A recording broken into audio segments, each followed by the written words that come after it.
This is NDTV. And you're watching NDTV Prime. In association with Micromax. Nothing like anything.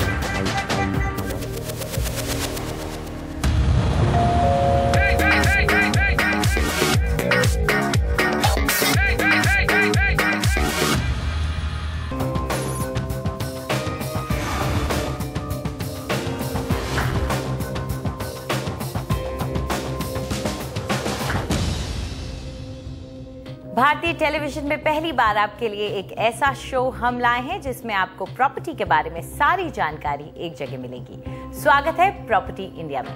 नमस्कार, मैं हूं अंजलि इस्वाल। और नमस्कार, मैं हूं आशुतोष शर्मा। प्रॉपर्टी के बारे में यदि आप और जानकारी चाहते हैं तो वो आप हमारी वेबसाइट ndtv.com/property पर जाकर ले सकते हैं। कानूनी, आर्थिक, टैक्स मामलों के जानकार और उद्योग के विशेषज्ञों की राय चाहते हैं वो भी आप हमारी वेबसाइट ndtv.com/property पर जाकर ले सकते हैं। 24 शहरों के प्रॉपर्टी बाजार एक्सपर्ट्स की नजर में कैसे हैं, यहाँ आपको पता चलेगा। जानकारी ढूंढना भी बहुत आसान है। शहर, बजट या साइज के हिसाब से आप अपनी पसंदीदा प्रॉपर्टी देख सकते हैं। तो चलिए सबसे पहले एक नजर डाल लेते हैं कि आज क्या क्या है खास। मुंबई जैसे शहरों में रहने वाले लोग भी खरीद रहे हैं फ्लैट्स के बजाय जमीन। क्या जमीन का निवेश है बेहतर? सस्ती ही सही, लेकिन खेती वाली जमीन खरीदने में है कितनी समझदारी। देश के प्रॉपर्टी बाजार में कहां खरीदें और बेचें प्रॉपर्टी, हम देंगे आपके सवालों के जवाब। और ग्रीन इमारतों का शोर है, लेकिन कमर्शियल ग्रीन इमारतों के बाद क्या हमारे घर भी हो पाएंगे ग्रीन?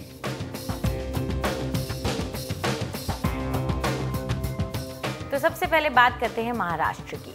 खेती की जमीन में निवेश का चलन वहां पर आजकल बढ़ता ही जा रहा है। कई निवेशक अपने आप को किसान घोषित कर ये जमीन खरीदते हैं और बाद में इस जमीन को किसी दूसरे काम के लिए इस्तेमाल करने की मंशा रखते हैं। लेकिन ये इतना आसान काम नहीं है। हमारे संवाददाता आशीष भाटिया ने जानने की कोशिश की, क्या खेती की जमीन में पैसा लगाना अच्छा सौदा है या नहीं।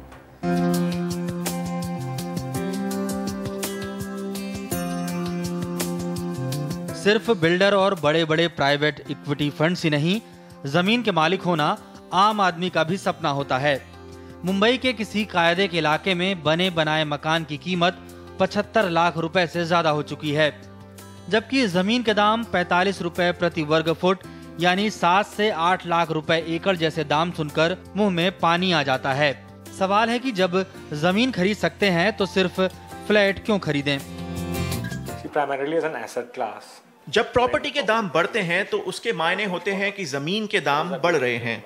इसलिए निवेशकों को ये बात समझ में आने लगी है कि कुल मिलाकर प्रॉपर्टी की कीमत में उछाल का सबसे बड़ा हिस्सा जमीन के दामों में इजाफे की वजह से होता है।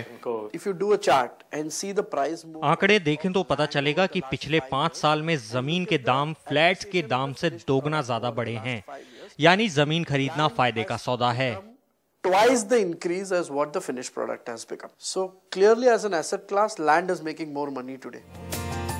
मुंबई के आसपास जमीन के दाम भी काफी मुनासिब हैं।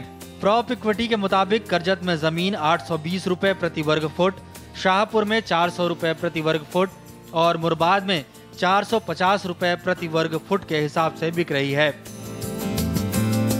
खेती की जमीन खरीदना आसान नहीं है। उस पर निर्माण करने के लिए कई कानूनी पेचीदगियों से गुजरना पड़ता है।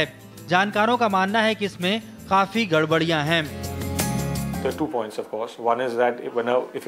दो चीजें हैं। पहली ये कि आप राज्य में कभी भी प्रॉपर्टी की रजिस्ट्री करवाएं तो जहां आपने किसान होने का दावा किया है वहां तस्दीक के लिए नोटिस भेजा जाता है और राजस्व विभाग के 3 स्तरों पर यह तस्दीक होने के बाद ही बात आगे बढ़ती है। चिंता की बात यह है कि जो शख्स किसान का सर्टिफिकेट दिलवा रहा है उसे आइंदा भी आपका साथ देना चाहिए, वरना बात बिगड़ने पर सरकार आपकी जमीन वापस ले सकती है। नितिन देशपांडे जमीन में निवेश करने गए थे, लेकिन उनके तजुर्बे ने उन्हें सिखाया कि सब कुछ उतना आसान नहीं जितना कागज पर दिखता है। जब मेरा पहला लैंड ट्रांजेक्शन हो गया तब मैंने तो यही सोच लिया था कि एडवोकेट को हर चीज मालूम होती है और मुझे कुछ भी मालूम नहीं है, तो मैंने उनका एडवाइस लेना चाहिए। उस इंप्रेशन से मैं कोई एडवोकेट हायर कर लिया। हायर करने के बाद जब मेरा ट्रांजेक्शन पूरा हो गया, लैंड मेरे नाम पर ट्रांसफर भी होने के वक्त आया, तब मेरे को समझ गया कि उसके अंदर काफ़ी प्रॉब्लम्स है। जब तक ये बात लोगों तक पहुंचेगी तब तक खेती की जमीन बिकती रहेगी और जो लोग मिट्टी में अपने हाथ गंदे नहीं करना चाहते वो गैर कृषि जमीन पर निर्माण करवा रहे हैं। लेकिन यहाँ भी ये जांच लेना जरूरी है कि जमीन जिससे खरीदी जा रही है उसका मालिक वही है। अगर ड्यू डिलिजेंस हो और उन्हें यह भरोसा हो कि जमीन के कागजात ठीक हैं, तो मुझे इसके निवेश में कोई बुराई नजर नहीं आती। इसे गैर कृषि भूमि में बदलने का कितना खर्च आएगा और क्या ऐसा मुमकिन भी है या नहीं, इसके अलावा जमीन कहाँ है इसका भी असर पड़ता है। कानून के हिसाब से सिर्फ एक किसान ही खेती की जमीन खरीद सकता है, लेकिन जमीन की बढ़ती कीमतों के कारण शहर में बसने वाले लोगों की भी नजरें गांवों की जमीन पर टिक गई हैं। जानकारों का मानना है कि ये चलन बहुत ही नुकसानदेह है और खेती की जमीन में आने वाली गिरावट की सबसे बड़ी वजह भी हो सकती है। कैमरा पर्सन राकेश सोलंकी के साथ आशीष भाटिया, एनडीटीवी। तो चलिए इस पे और चर्चा करते हैं। हमारे साथ मुंबई से जुड़ रहे हैं Shri Paresh Kariya, director easy to own estate, और Shri Uday Vavekar, VP consumer court advocate association Maharashtra और गोवा। आप दोनों का बहुत बहुत स्वागत है प्रॉपर्टी इंडिया में। उदय जी, आपसे शुरू करते हैं। अपने आप को किसान साबित करके जमीन खरीदना, सबसे पहले तो बताइए लीगल टर्म्स में क्या ये वाकई में कानून का उल्लंघन नहीं है कि एक आम आदमी शहर में रहता है, यदि वो गांव में जाके अपने आप को किसान घोषित करके जमीन लेता है लेकिन बाद में ये प्रूव होता है कि वो किसान नहीं है, तो क्या किस प्रकार का उस पे कानून के अंतर्गत किस प्रकार की कार्रवाई होती है, और यदि इस सेक्टर में निवेश करना है तो किन किन बातों का ख्याल रखना चाहिए? बहुत ही अच्छा सवाल है। सवाल यह है कि केवल आपको अपने आप गांव में जाके, चाहे आप राजस्थान जाओ, गुजरात जाओ और फिर महाराष्ट्र में कहो कि मैं एग्रीकल्चरिस्ट हूँ, वो सर्टिफिकेट आप बताओ, एक दौर है अभी। मगर उसमें दिक्कत ये है कि लोगों को मालूम नहीं है कि अलग अलग तरह के जोन है। जैसे ग्रीन जोन है, जिसके लिए आप वेस्टर्न घाट जो महाराष्ट्र में है वो ग्रीन जोन डिक्लेयर किया, वहाँ कोई भी डेवलपमेंट नहीं हो सकती, सिवा आपको फार्म हाउस बांध सकते हैं। दूसरी बात यह है कि आपको डिप्टी कलेक्टर की परमिशन लेनी चाहिए, उसमें भी कई क्लॉजेस है। आपका डोमिसाइल क्लॉज होना चाहिए, इनकम होना चाहिए, आपका एग्रीकल्चरल हिस्ट्री होना चाहिए, क्या पर्पज से आप उसे लेते हैं, उसका ऑब्जेक्ट क्या है। अनलेस आप डिप्टी कलेक्टर से परमिशन न लो, एग्रीकल्चर लैंड, आप एग्रीकल्चरिस्ट भी हो तो आप वहाँ पे नॉन एग्रीकल्चर करने के लिए बहुत सारी समस्याएं आपके सामने है। और अगर मालूम पड़ गया, आपने अच्छा सवाल पूछा कि आप एग्रीकल्चरिस्ट नहीं है और जिस मतलब के लिए आपने ये ज़मीन खरीदी है उसका मतलब पूरा नहीं हो रहा है, तो आपको घाटा ही है। दूसरी बात यह है कि आपके लैंड का एक्विजिशन हो जाएगा अगर उनको पता चले कि आप एग्रीकल्चरिस्ट नहीं है, तो government will acquire this land, यानी कि ज़मीन गवर्नमेंट ले लेगी, अपने उसको कब्जा कर लेगा, कलेक्टर कब्जा कर लेगा और आपकी ज़मीन कुड़की में चली जाएगी। तो ये तो बहुत ही खतरनाक चीज़ है। तो लोगों को ये देखना चाहिए कि कौन सी जमीन हम खरीद रहे हैं। बड़े झोल हैं इसमें, ये तो साफ कर दिया उदय जी ने। लेकिन परेश, आपसे जानना चाहेंगे कि लोग जो होते हैं वो कितना इंटरेस्ट दिखाते हैं इस तरह से कृषि की जमीन खरीदने में, और क्या वाकई में अगर कई ब्रोकर इस तरह के दावे करना शुरू कर देते हैं कि ये किसान का सर्टिफिकेट तो हम आपको दिलवा देंगे, फार्मर सर्टिफिकेट, उसकी कोई परेशानी नहीं है, तो क्या इस तरह के दावों पे विश्वास करके लोग ऐसा इंटरेस्ट दिखाते हैं? अंजलि, आपकी बात बिल्कुल सही है। अभी पिछले कुछ दिनों में हमने देखा है कि काफ़ी इंटरेस्ट आ रहा है लोगों को एग्रीकल्चरल लैंड में इन्वेस्ट करने में। जैसे कि हमने देखा है कि अपार्टमेंट्स के प्राइस मुंबई में काफ़ी बढ़ चुके हैं और लोगों को काफ़ी अट्रैक्टिव लगता है कि 40 लाख 50 लाख में जहाँ पे आपको एक अपार्टमेंट भी नहीं मिलेगा मुंबई में, वहाँ आपको 1 एकड़ ज़मीन मुंबई के थोड़े बाहर ही मिल सकती है। सो नो डाउट काफ़ी अट्रैक्शन है इसका। और जहाँ तक कि आपकी बात है सर्टिफिकेट, एग्रीकल्चर फार्मर की सर्टिफिकेट, हाँ जी, हमने देखा है कि कुछ लोग ये वाकई ये बिज़नेस चालू कर दिया है कुछ लोगों ने, जो यहाँ पे आपको कुछ पैसे देके आपको एग्रीकल्चर का सर्टिफिकेट दे सकते हैं। लेकिन जैसे उदय जी ने बताया कि इसमें काफ़ी रिस्क है, सिर्फ सर्टिफिकेट मिलना काफ़ी नहीं है, उसके बाद भी आपको डेप्यूटी रजिस्ट्रार के साथ रजिस्टर करना पड़ता है और उसमें काफ़ी अनसर्टनिटी है। यू आर नॉट श्योर आपका ये प्रोसेस रजिस्टर होगा या नहीं। जी, चलिए, ये तो हम अब मान के चलेंगे इस डिस्कशन में कि जोखिम बहुत है। उदय जी, ये बताइए, यदि कन्वर्जन की बात की जाए कि हमने एग्रीकल्चर लैंड लिया लेकिन बाद में हमने कानूनी दांव-पेच के जरिए हम उसको नॉन एग्रीकल्चर लैंड में कन्वर्ट करवाना चाहते हैं ताकि उस पर हम डेवलपमेंट कर सकें किसी भी वजह से, चाहे रेजिडेंशियल या कमर्शियल। क्या ये वाकई में इतना आसान है? और ये कन्वर्जन प्रोसेस में क्या क्या किस प्रकार के एहतियात बरतने चाहिए और क्या क्या प्रोसीजरल इसमें स्टेप्स होते हैं जो लेने पड़ते हैं? कन्वर्जन करने के लिए दो है, आपको पहले मकसद डिसाइड करना चाहिए, तय करना चाहिए। आप घर के लिए ले रहे हो, एक फार्म हाउस के लिए जगह रह रहे हो तो काफ़ी आसान हो सकता है।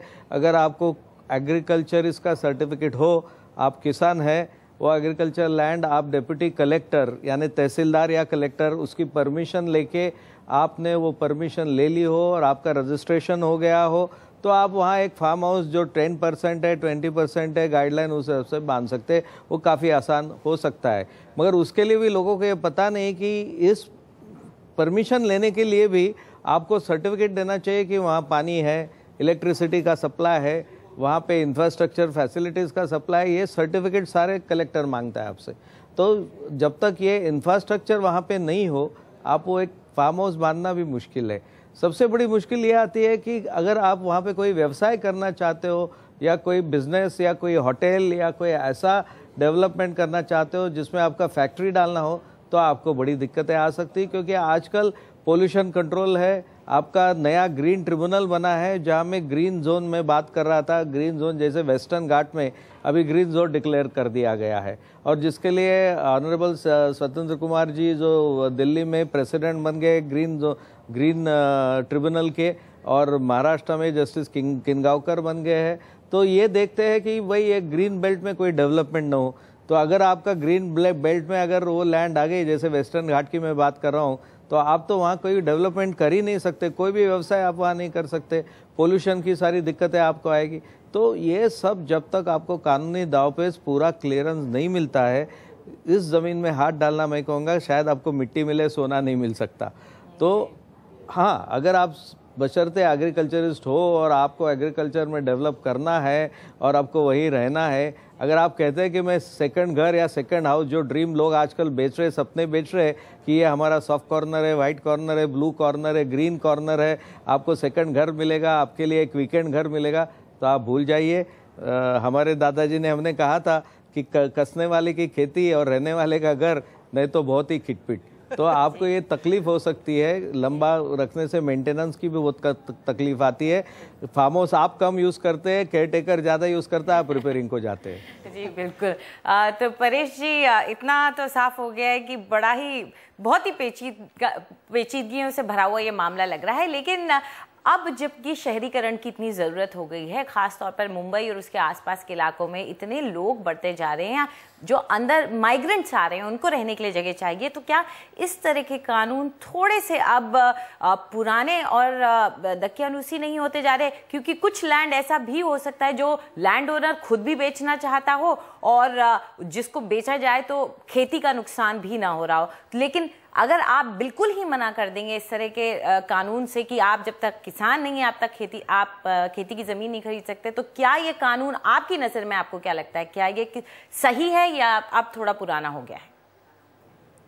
देखिए, इसमें दो बात है। एक तो काफ़ी सारी लैंड ये बड़े डेवलपर्स है उन्होंने अक्वायर करके ऑलरेडी रखी है। There are thousands of acres of land जिस पे ये डेवलपर्स बैठे हुए हैं, तो उन्होंने लैंड एक्वायर कर रही है और धीरे धीरे वो जैसे जैसे डिमांड आएगी वैसे वो डेवलप करेंगे। दूसरी बात ये है कि जैसे जैसे सिटी एक्सपांड होती है, लोग बाहर की तरफ जाने लगते हैं, तो गवर्नमेंट काफ़ी बार ये जोनिंग चेंज कर देती है अपने आप। वो लोग एग्रीकल्चरल एरिया को अपने म्युनिसिपल कॉरपोरेशन के लिमिट के अंदर इंक्लूड कर देते हैं, उससे अपने आप ये रेसिडेंशियल जोन या किसी जोन में कन्वर्ट हो जाता है। उदय जी, मेरे हिसाब से काफी हद तक एक टैक्स ब्रेक्स जो मिलते हैं एग्रीकल्चर लैंड से जुड़े हुए, शायद उसकी वजह से भी काफी रुझान होता है लोगों का। कुछ बताएंगे विस्तार से किस प्रकार के टैक्स ब्रेक्स मिल सकते हैं, बशर्ते कि एक व्यक्ति एग्रीकल्चरिस्ट घोषित कर दिया जाए, उसको लैंड भी मिल गया, तो कोई टैक्स ब्रेक्स हैं जिससे थोड़ा फायदा होता है इस लैंड में निवेश करने से? ये आपने बहुत अच्छी बात कही, क्योंकि आप सदियों पुरानी ये सोच है और ऐसा करते भी है लोग कि आपका टैक्स इनकम काफ़ी बच जाता है अगर आप एग्रीकल्चरिस्ट हो।